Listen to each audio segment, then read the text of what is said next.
What's for dinner? It's shrimp. And I save the tails because I freeze stuff later for some stock. And then I drain it. Like if I'm making like a bisque or something, it's really good. How I season these is kind of funny.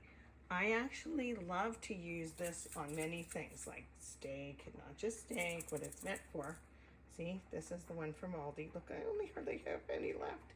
So, since I don't have a lot of that and I want this kind of highly seasoned, I'm gonna rub this bagel seasoning because it has a lot of good stuff in there. Garlic and onion, black sesame seeds, poppy seed, blah, blah, blah. I don't know what makes it hot, but I guess it's just the pepper. And I have some orzo on the stove.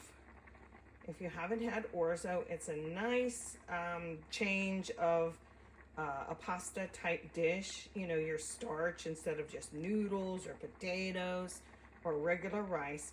Try some orzo and we're gonna make it in one dish. It's almost cooked.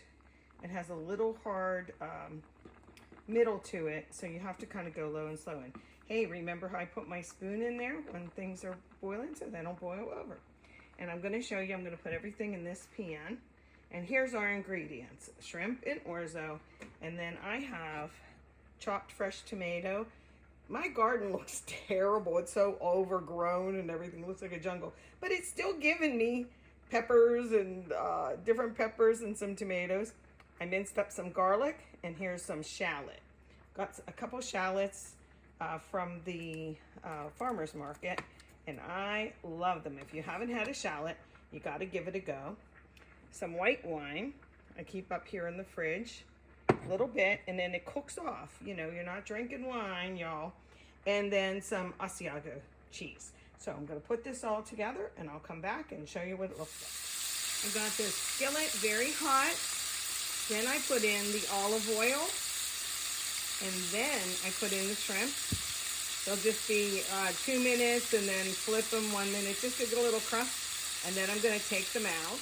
Okay, next we have the shallots and the tomatoes in there. And see how the tomatoes, I turned down the heat a little bit. See how they're starting to break down and almost making like a little tomatoey sauce, right?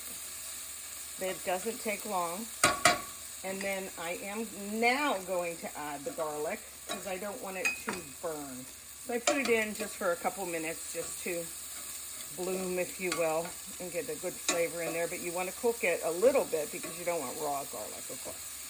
So the skillet's nice and hot. Just stirring with one hand and have the camera in the other hand. And let's see here. I'm now going to add this little bit of white wine. And again, this will cook off. You know what I like to make? I wished I had asparagus. Either frozen or fresh, because I really like this dish. I'm going to go in low.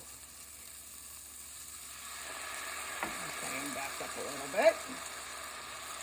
And that'll further cook everything in there. And then this will evaporate quite a bit. And then all we have to do is, after it evaporates, and the flavor, the bath flavor of the wine will remain.